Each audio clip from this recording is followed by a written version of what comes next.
the darkness. Your light will not be dimmed. Your purpose will drive you in a righteous fight for freedom because you know who you are. That's right. Yes. Welcome back to the podcast. I'm Audrey Rindlisbacher. So glad you could join me. If this podcast is being of any benefit to you in your life, if you could like, subscribe, pass it along, leave a review, that would be super helpful. I'm going to share with you in the next few minutes something that I ran across a few months ago, and it is quite eye-opening. You may know about the National Education Association. You or someone you love may belong to it as a teacher somewhere in the United States, but it is so crazy, this speech by Becky Pringle, the current president. And I'm going to walk you through a little bit of the history, show you some clips from her video, and then talk about what I want to do about what's happening in education in the United States, and a series that we're going to launch this fall that I'm super excited about. So some quick facts about the NEA.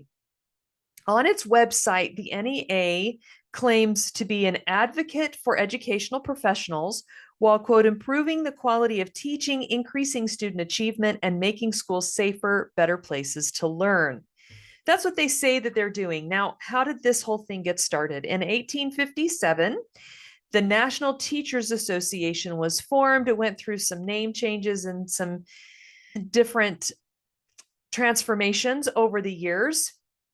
Today, its headquarters are in Washington, D.C., and it's the world's largest professional organization. So that's pretty important. It kind of has a complex organizational structure. There's three basic components to it.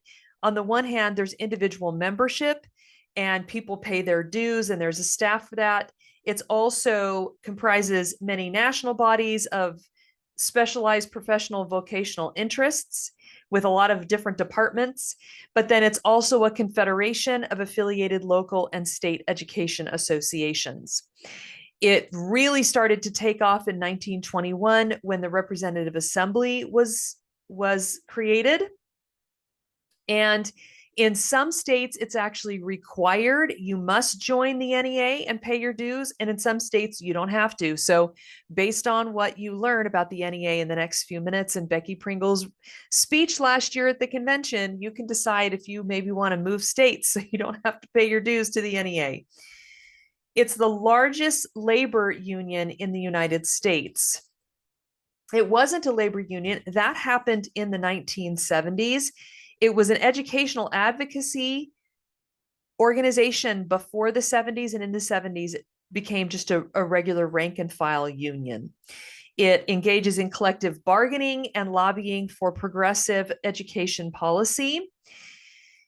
I heard from Becky Pringle and I read some things and I thought, oh, maybe this is just, one group's opinion. I don't want to buy into something that's really biased. I mean, her speech is pretty radical, but there are many, many sites that all say the same thing, not only about the kind of organization it is and the kinds of things that it does, but also what it's ultimately about. And what it's all about is very different than what it started being about. As it grew over time, because it was a representative assembly, it was really trying to make a difference in education in the nation and to make sure that the needs and interests of teachers were paid attention to. I did a podcast recently, a mission-driven story on Bess Aldrich. And if you paid attention to that, you know what kind of woman she was. If you listen to that and the kinds of books that she was writing, well, the NEA at that time in the 30s, they were promoting her books. And they also were huge advocates of the movie that I linked there, Cheers for Miss Bishop, which is about taking better care of teachers in America, making sure their salaries are better and they have some retirement and those kind of things, which are all wonderful. But then as it transformed over time and especially became unionized, now almost 100 years later, it's a very, very different organization. So the budget, this last budget term was almost $520 million coming in every year. just for a breakdown for you in 2021, how that all of that cash was spent. There was 377 million that came in 2021. 32 million was for representational activity. 66 million was for political activities. 117 million was contributions, gifts, and grants that were political, and 55 million were benefits to union officers. So, unfortunately, this is one of those organizations that promotes itself as if it's in there for the little guy, but actually the money is flowing to the top. And then it's going out the doors to advocates in the political realm. And I checked several sites, and those numbers are very consistent. In fact, upwards of 95 to 97% of the money that's given for political activism is given to Democratic candidates. So this is why its policies usually come into conflict with conservative groups, and they butt heads a lot because all of this money is coming in. In some states, it's mandatory that teachers sign up and pay their dues, and all of that money is flowing out of the schools, away from the teachers, money that they could keep in their pockets, and under the guise of, we're fighting for you, we're making things better for you, but actually most of it is staying at the top, and most of it's going to political concerns, political campaigns, and political candidates, and they're almost all Democratic.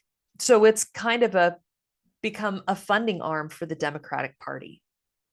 And, you know, Becky Pringle, whether these are her own personal convictions or she just knows where she sits and the role she has to play and the people she has to answer to, she's right in line with every one of those policies. It was amazing in this. I don't even think the speech was 30 minutes. In this short speech at last year's National Convention, she hit on every single political issue for the Democratic Party. It was amazing. And I went into it somewhat cold. I had to loop back and do my homework about more of the details. Obviously, I've heard of the NEA. I kind of heard they were kind of liberal, but boy, it was amazing when I got into the details. So where does Becky Pringle come from? She got a master's degree and taught physical science for 28 years in middle school. So she was a teacher for a really long time. And then she got into the board of directors in Pennsylvania, and on the executive committee was the secretary treasurer and eventually the vice president. And in 2014, she was elected vice president with a 92% of the vote, becoming part of the NEA's historic all-minority, all-female leadership team. So there was definitely, can't imagine it was by coincidence, although it's not surprising that there would be more female leadership in a teachers' organization because it's still the case that the majority of teachers are female, but pretty crazy. So she has been vocal in an effort to limit federal testing requirements. And I'm going to show you a couple clips from this speech, and you can see for yourself some of the policies that she's promoting. And, you know, the people that are showing up at this convention, I think there's 7,000 people that show up. They look like they're pretty excited about the stuff that she's saying, and they're pretty on board with what she's doing. And so I think it's become an organization that attracts, and organizations do this, they attract like-minded people.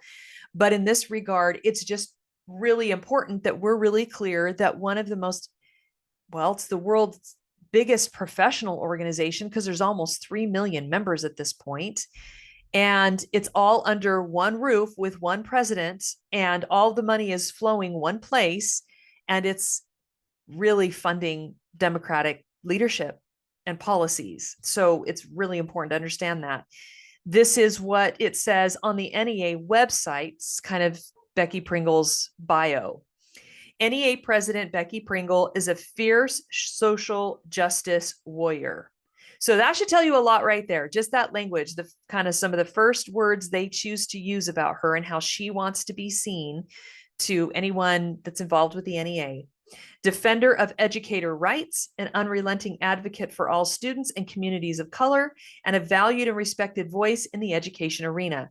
A middle school science teacher with more than 3 decades of classroom experience, Becky is singularly focused on using her intellect, passion, and purpose to unite the members of the largest labor union with the entire nation and using that collective power to fulfill the promise of public education. And a lot of this speech was about the concept of freedom and how there's not enough freedom in America. There's still not enough opportunity for all of the minorities and troubled groups, the LGBTQ group, et cetera, et cetera. And I'll show you a couple clips to demonstrate that. But I think that the idea for the membership of NEA is largely rallying around Becky because she's one of us. She taught in our schools. She was a middle school teacher for a long time, and she was, and that's cool. That's awesome, except that she knows who she has to answer to, and she knows what the agenda is. And she's up there literally screaming the agenda to everyone listening and towing the line 1000%. And maybe that's because that's who she is, but that's definitely what this is all about. So here's a short clip showing a little bit of the political agenda behind what she's promoting and what the NEA is all about. And I will say, there's pretty much nothing about education in this entire speech. It's pretty much all about political policies and activism. Moment in this state where the LGBTQ plus community, especially those who are transgender, face relentless attacks. We will fight for the right of every student and every educator to stand completely in their authenticity of who they know themselves to be.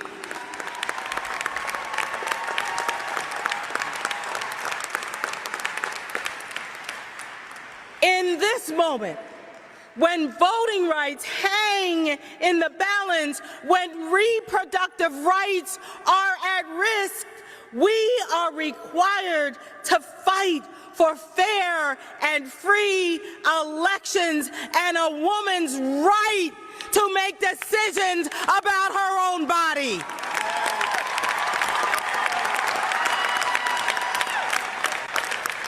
So you can see there, that's just 2 of the policies, but she pretty much hits on all of them. She talks about gun rights. She talks about more about abortion. I can't even remember. I didn't even write down the whole list of all the things. In fact, she says this. She says, in this moment when an extremist, out-of-touch Supreme Court slammed shut the doors of affirmative action, refused to acknowledge the ways student loan debt puts higher education out of reach for so many students and keeps millions of Americans from experiencing financial freedom in their lifetimes.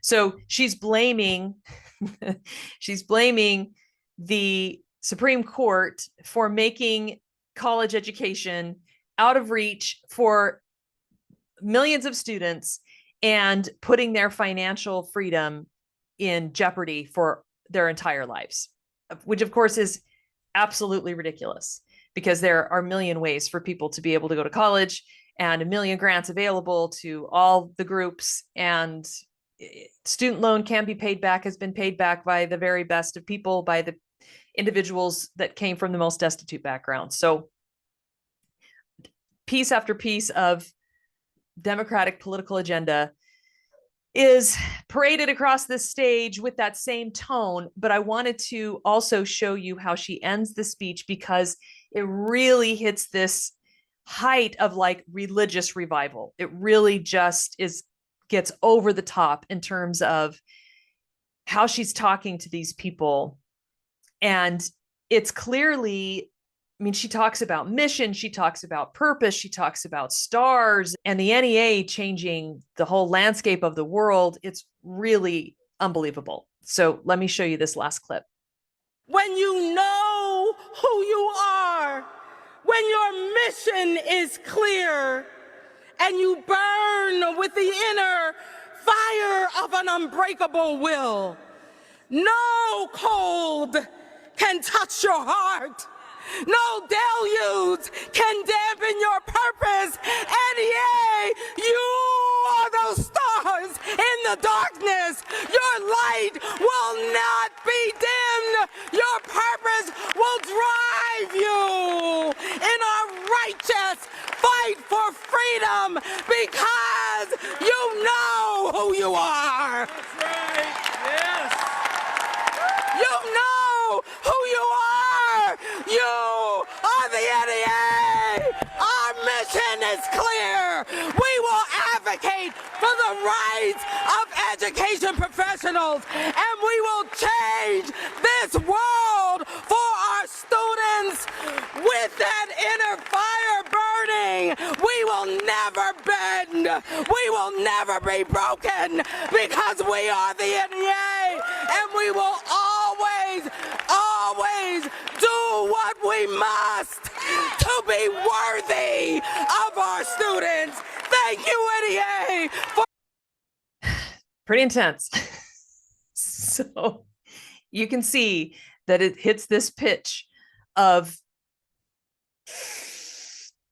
like righteousness and worthiness and mission and purpose. And it's so fascinating to me that she can stand there and talk about how it's for teacher advocacy when almost none of that money goes back to the teachers.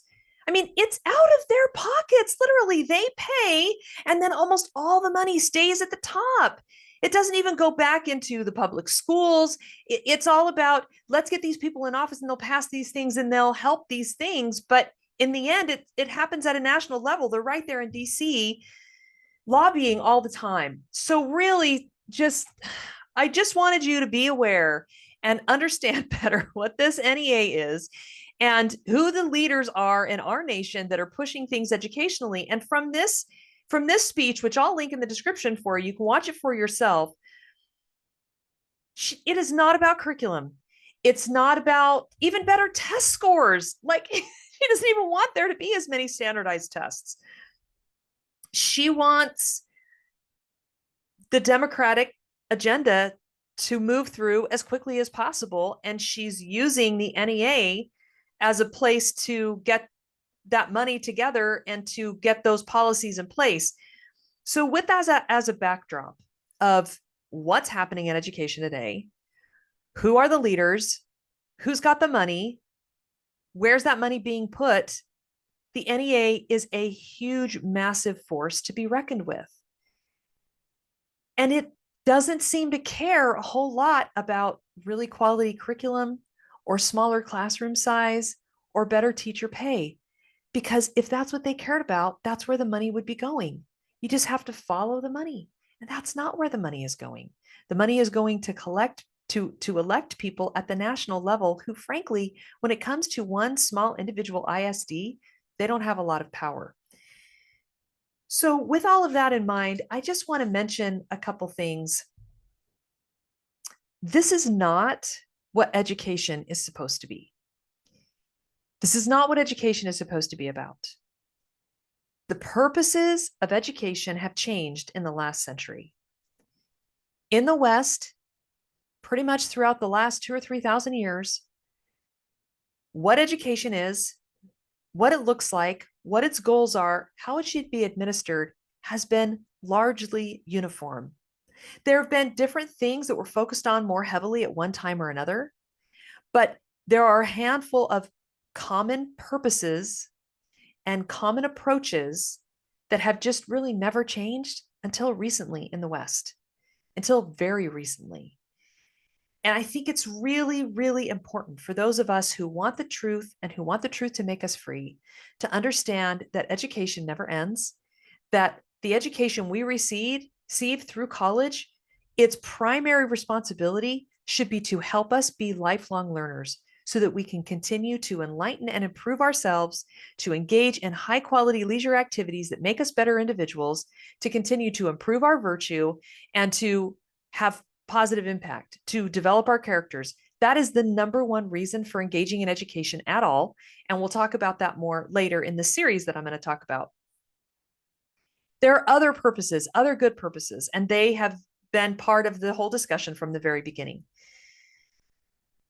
One of the things that C.S. Lewis said that I wanted to quote with you is from a little article, a speech he gave called Learning in Wartime, and it was given during World War II to some college students. And he said, most of all, perhaps, we need intimate knowledge of the past.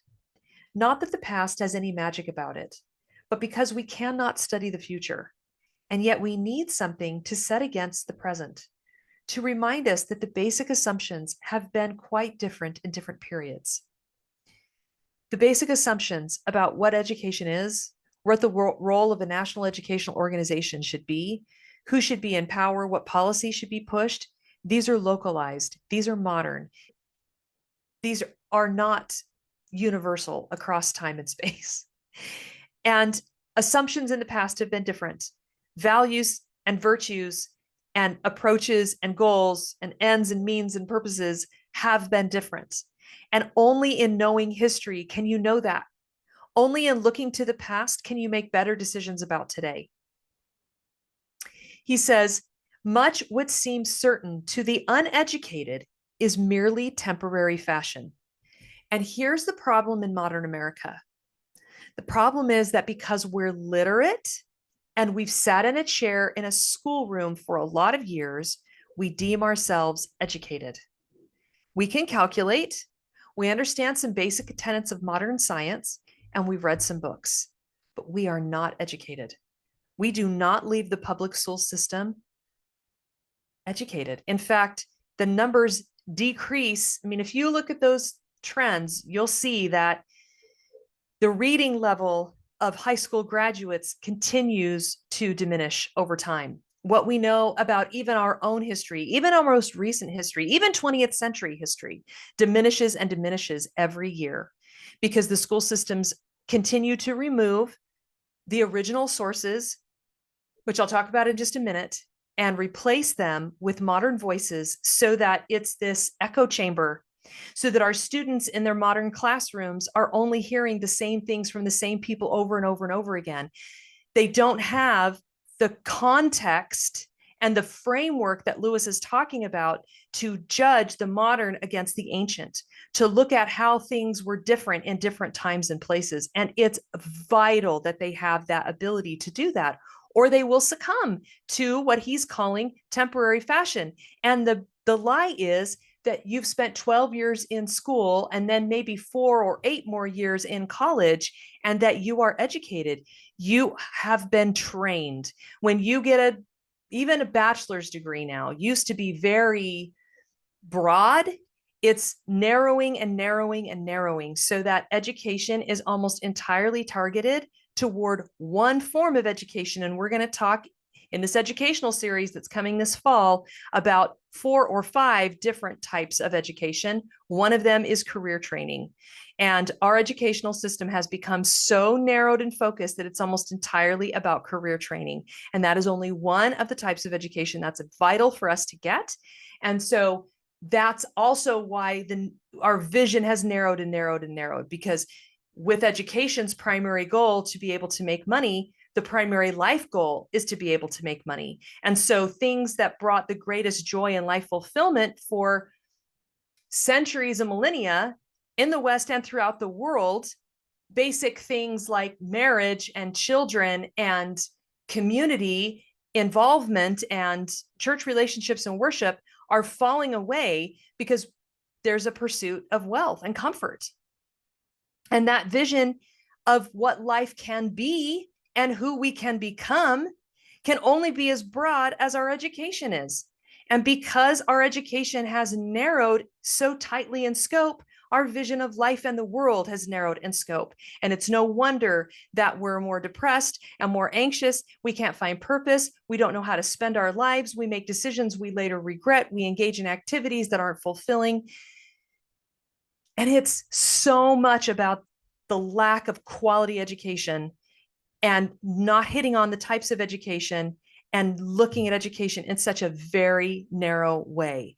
And what I see, having been a homeschooler on and off for many years with 6 children and being involved in that world, is that even the homeschool community is taking some of the assumptions, some of the methods, some of the principles, some of the objectives of the education they were brought up on, the education they're seeing in the world, and they're adopting it at home because they don't understand how to have a broader approach.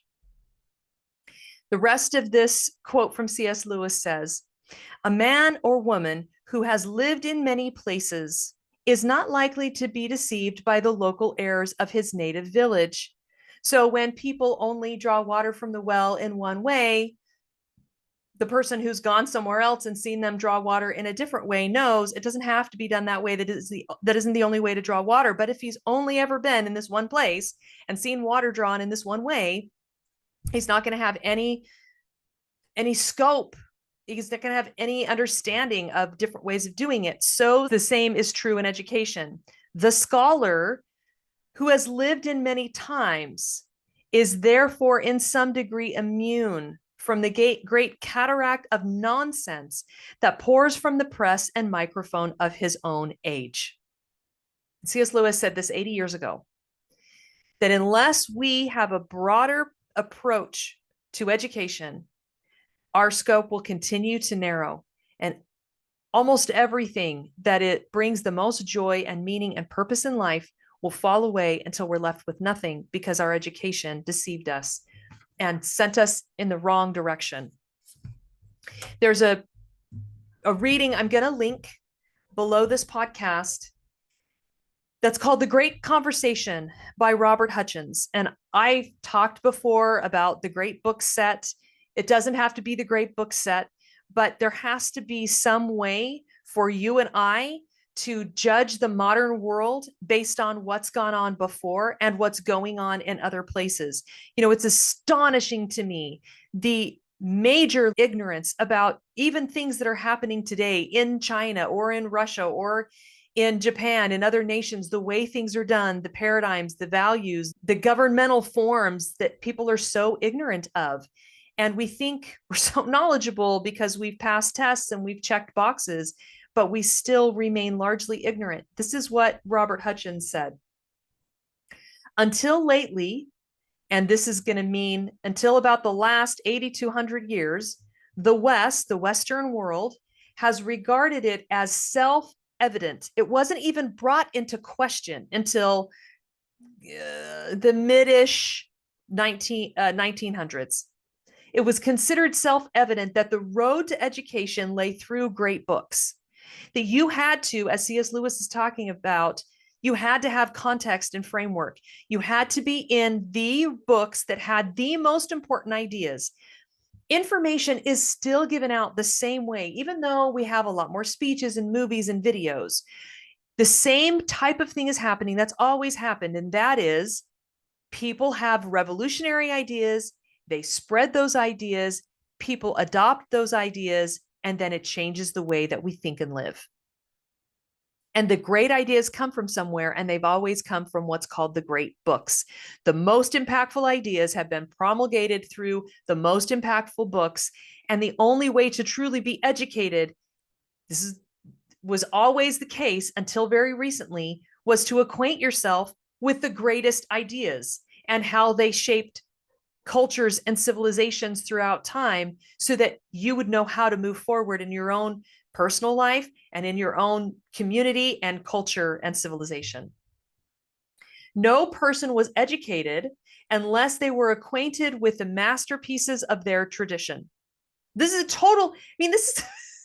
today education is being able to get a good job and provide for yourself. But education traditionally was, you're acquainted with the most important ideas of all time, and you understand what's gone on in the world before you so that you can make a better future. There never was very much doubt in anybody's mind about which the masterpieces were. They were the books that had endured and that the common voice of humankind called the finest creations in writing of the Western mind. He goes on. We are convinced that the West needs to recapture and re-emphasize and bring to bear upon its present problems the wisdom that lies in the works of its greatest thinkers and in the discussion that they have carried on.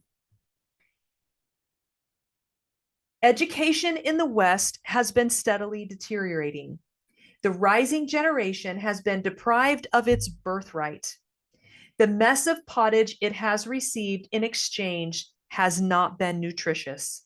Adults have come to lead lives comparatively rich in material comforts and very poor in moral, intellectual, and spiritual tone. So we're going to launch a series of lectures on the history of education. I have been in the throes of going through original writings and paring them down and studying them at length so that we can bring you over the coming school year 8 discussions on the history of Western education. These are the basic topics. These may not be the exact titles, but this is what you can expect to hear about. The purpose of education, the pursuit of virtue as the primary goal, Reformation, Renaissance, and the 2 Enlightenments, early American education, the role of the university, 19th century paradigms, Dewey and socialization, and resources for the homeschooler.